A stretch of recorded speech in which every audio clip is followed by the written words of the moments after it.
Seguimos en La Mira, 10:39 de la mañana, y lo que veníamos hablando es un tema importantísimo: el papel de la Fiscalía en la campaña electoral a solo un mes de que se realicen los comicios electorales. Nos encontrábamos con Catherine Ampuero, quien nos venía diciendo algunas cosas bastante interesantes, sobre todo del papel de la Fiscalía en este tramo de la campaña, desde obviamente el punto de vista judicial, el campo que ella domina ampliamente por su papel de procuradora precisamente del caso Odebrecht. Ella nos había comentado de que había notado cierto temor y cierto amedrentamiento incluso por parte de la Fiscalía, pero en el caso de Martín Vizcarra. Ya estábamos ahorita hablando del tema de la señora Keiko Fujimori y nos comentabas un poco, Catherine, respecto primero de los plazos. No hay forma de que la señora Keiko Fujimori quede fuera de carrera en esta contienda electoral, eso está clarísimo. Pero el caso de las cauciones solicitadas, ¿sí pueden incluirse dentro de este mes? ¿Sí se puede resolver eso en este periodo que falta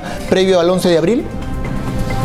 Tampoco. Y voy a dar como ejemplo el caso de Ollanta Humala, quien también está aspirando a ser presidente de la República, y él ya tiene una acusación también de 20 años de pena privativa de la libertad por el delito de lavado de activos, y su cónyuge Nadine Heredia de 26 años de pena privativa de la libertad.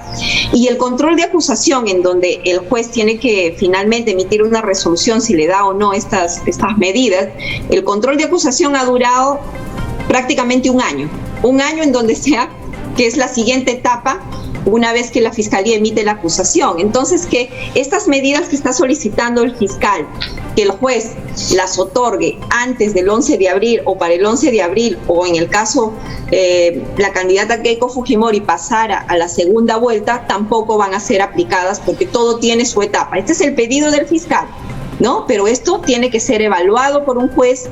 Esta acusación, que tiene muchísimos folios, superan creo que los 1.500 aproximadamente folios, tiene que ser notificado a las partes tienen un plazo, de acuerdo a ley, de 10 días útiles para presentar lo que ellos consideran pertinente, y luego el juez citar audiencias para que se dé el control de acusación, y estas audiencias van a ser muchas en el tiempo. Y como hay abundante material probatorio, porque este caso tiene abundante material probatorio, tiene aproximadamente 14 colaboradores eficaces, tiene muchos testigos protegidos, muchos de ellos del entorno más cercano de Keiko Fujimori, como Rolando Reategui, por ejemplo, que lo conocíamos como un fujimorista acérrimo, ¿no? De las personas muy, muy cercanas a Keiko Fujimori, y también otras personas del entorno que ahora son presentados por la Fiscalía como pruebas de cargo, son testigos de cargo, o sea,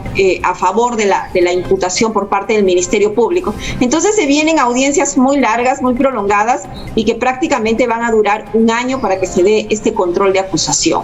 En consecuencia, concluimos, el señor Ollanta Humala y la señora Keiko Fujimori, a pesar de tener acusaciones donde la Fiscalía está pidiendo penas muy altas en contra de ellos, pues ellos van a seguir en contienda y van a participar el 11 de abril, y si alguno de ellos pasa a la segunda vuelta, tampoco va a perjudicar esto que ellos pasen a la segunda vuelta, ¿no? Ahora, la defensa de la señora Keiko Fujimori, la señora, sobre todo la abogada Juliana Loza, ha dicho que no se habían concluido todos los actos de investigación. Sin embargo, algunos artículos periodísticos señalan que eso más bien era un acto de dilación, que ella estaba intentando dilatar el proceso. ¿Quién tendría la razón y quién no? Bueno, por un lado también yo recuerdo declaraciones no solamente de la abogada, sino también del entorno de Keiko Fujimori, que señalaban que este caso está demorando demasiado y que el fiscal ya debería pronunciarse, ¿no? Entonces ellos consideraban de que ya el fiscal había agotado con todas las diligencias pertinentes, por eso es que estaban exigiendo también un pronunciamiento final, es decir, si acusa o no acusa. Y así muchos actores diferentes, como en mi caso, también consideraba que la investigación era ya de larga data. Incluso el Poder Judicial le había dicho que ya tiene que pronunciarse al fiscal, y no lo hacía. Y ahora que lo hace, vemos pues que ellos salen a criticar por qué lo hace. Entonces, claro, como diríamos, ni chicha ni limonada. Antes reclamaban pronunciamiento, ahora que se pronuncian con una acusación ya no les gusta. Entonces, ahí sí el juez va a tener que evaluar, en principio, si estas diligencias que dice la abogada estaban ya programadas por parte del Ministerio Público y no se han llevado a cabo. Ahí sí yo creo que habría una vulneración al derecho de la defensa.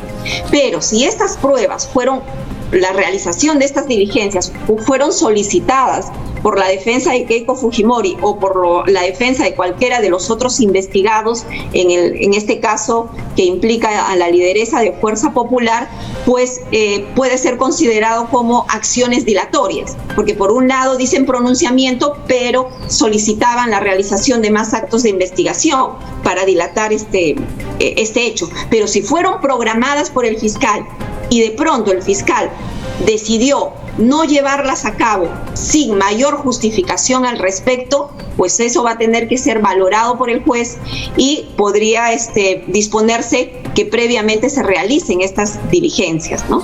Catherine, pero ¿existe la posibilidad, tú que conoces perfectamente cómo se maneja el tema a nivel fiscal, que ellos hayan dicho, reuniéndose, no es pertinente en este momento todavía lanzar esta acusación, esperemos el 15 de abril, por decir de algún modo? ¿O crees tú que es una obligación, legal, decir ya terminamos, tenemos que hacerlo, así sea el mismo 11 de abril, no importa? ¿Se puede manejar eso o no?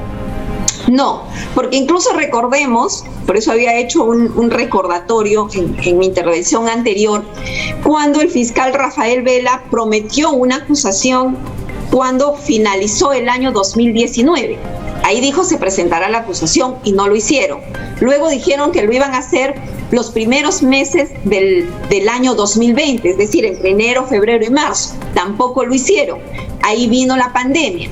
Y nuevamente el señor Rafael Vela salió a los medios a decir que lamentablemente por la pandemia no han podido formular la acusación, pero que sin embargo lo harían antes de culminar el año 2020.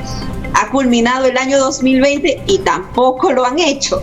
Entonces, muy bien, han podido esperar a que se realicen las elecciones y poder formular esta denuncia penal, ¿no? O sea, con eso te estoy diciendo en conclusión que ellos sí podían, y está en su dominio, digamos, ¿no? El haberlo hecho. Claro, no es como dice el señor Rafael Vela que no se puede, o sea que es imposible, ya estamos... Ahorita, mañana tenemos que... Sí hay modos de manejar la situación. Y la actuación de ellos lo demuestra, ¿no? Diciendo que desde el 2019 ya lo iban a hacer, luego nos pasamos al 2020 en diferentes momentos y tampoco lo hicieron.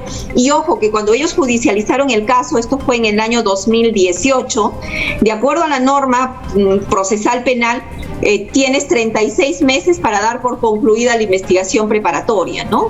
Entonces todavía había un plazo razonable para concluir con esta investigación y recién formular la acusación correspondiente. Ahora, en el caso del Martín Vizcarra, esto se va a ver el día miércoles, ¿verdad? Sí, y obviamente esperamos que sea resuelto también la próxima semana, como lo hemos visto en otros casos, donde incluso hemos visto audiencias que han durado incluso sábado, domingo y hasta altas horas de la noche, ¿verdad? Claro. Recordemos, por ejemplo, el caso de Ollanta Humala y Nadine Heredia, que la audiencia continuaba y la resolución salió en horas de la noche, claro, y ellos se pusieron a derecho. Recordemos que ahí estuvo la prensa filmando cuando ellos mismos deciden llegar a las instalaciones del Poder Judicial y ponerse a derecho porque ya el juez había declarado fundado el requerimiento de prisión preventiva. Ya, y imaginémonos los escenarios. Una es que digan no aceptamos el pedido del fiscal Juárez Atoche y el señor Vizcarra continúa en libertad haciendo su campaña.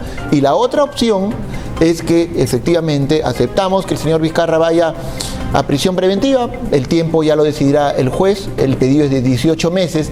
El preso, digamos, preventivamente podría continuar su campaña sin ningún problema.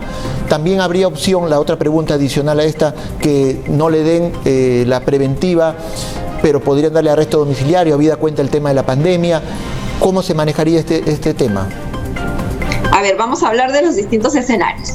Primer escenario, le den prisión preventiva, le den arresto domiciliario o simplemente le declaren infundado este requerimiento, Martín Vizcarra va a continuar en la contienda electoral.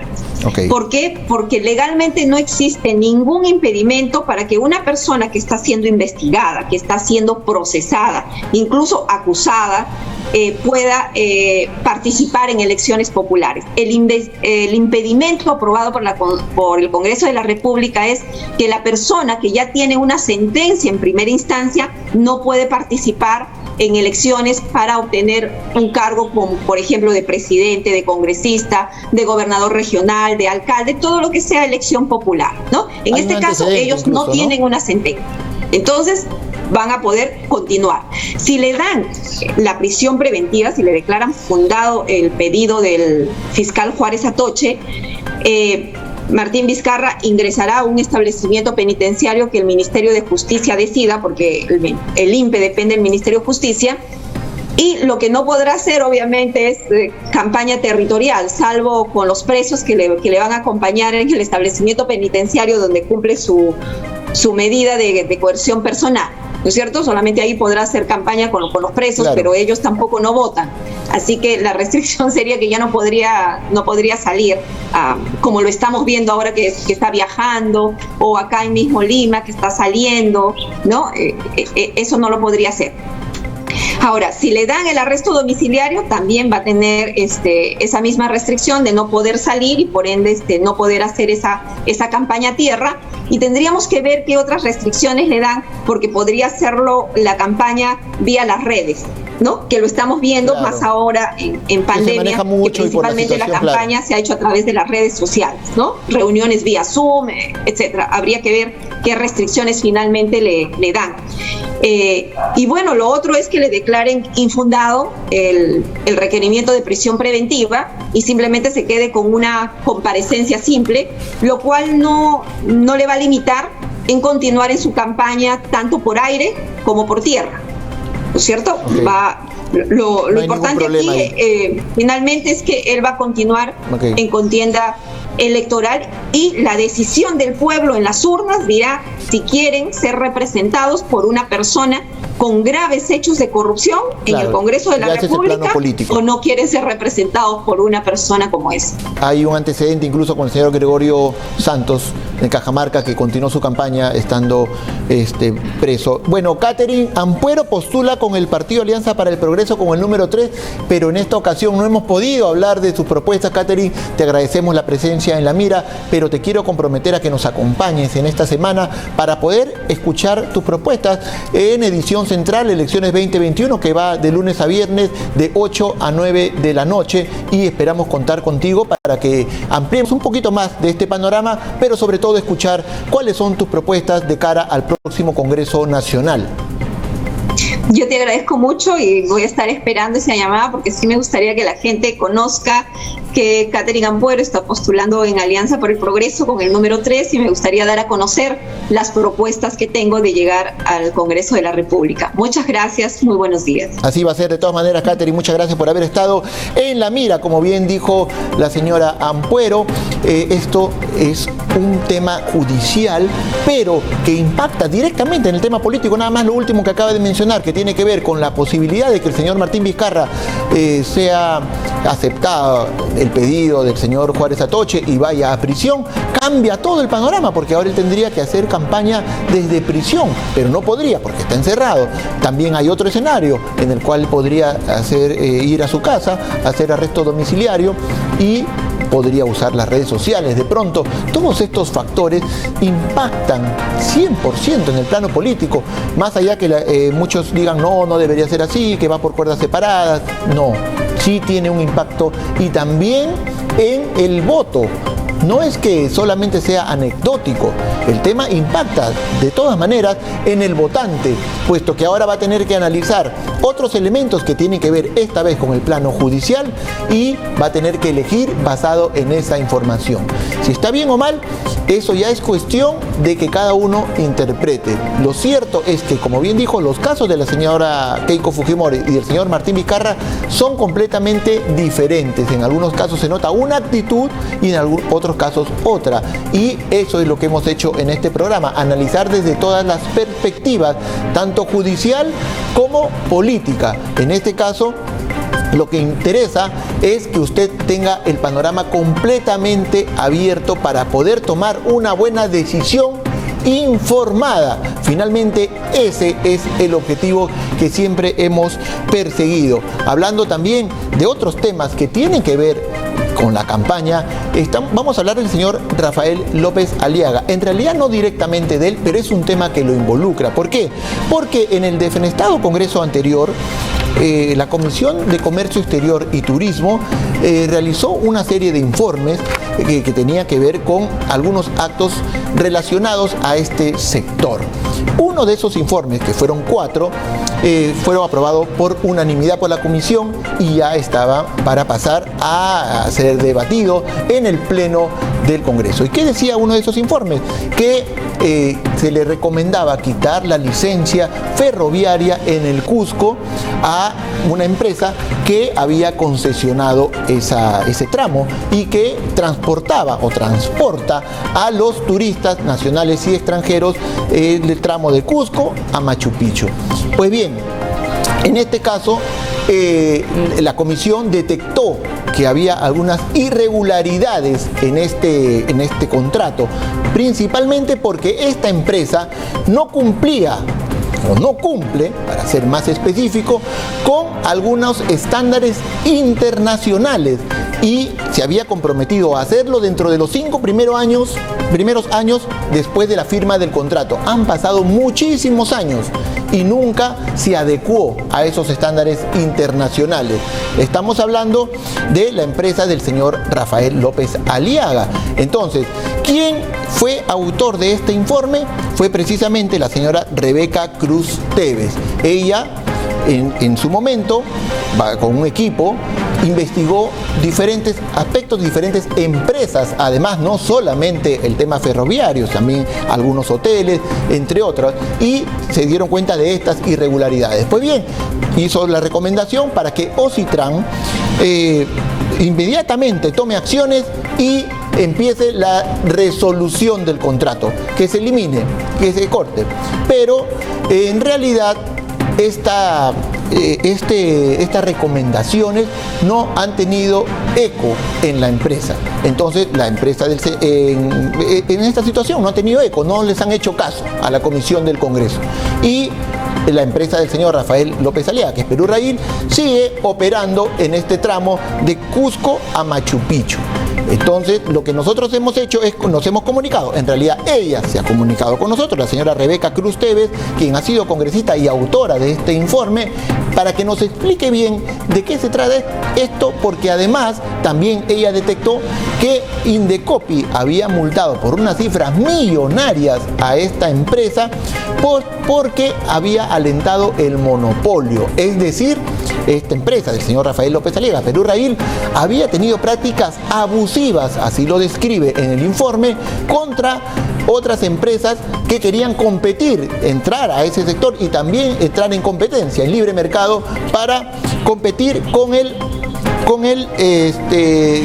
para competir contra la empresa, el señor López Aliaga, y transportar a los turistas peruanos y extranjeros que además se quejan de que los precios son exorbitantes y se quejan de un mal servicio, pero no tienen otra opción, puesto que esto es un monopolio. Pues bien, la señora Rebeca Cruz Tevez, que se comunicó con nosotros durante la semana pidiendo estar en este programa, va a explicarnos esta situación. Sin embargo, no se ha conectado todavía y bueno, nos sorprende porque habíamos coordinado la entrevista, le he hecho toda la introducción para que ella nos explique bien esta situación. No entendemos qué puede estar pasando. El día de hoy nos dijo que sí, iba a estar conectada, que iba a explicarnos. Sin embargo, vamos a preguntarle bien qué ocurrió.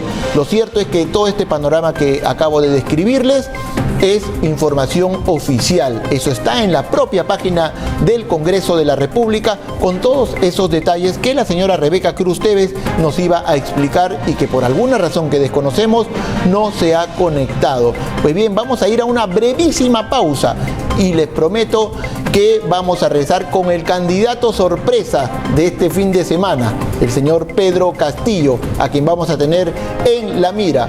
Pausa y regresamos.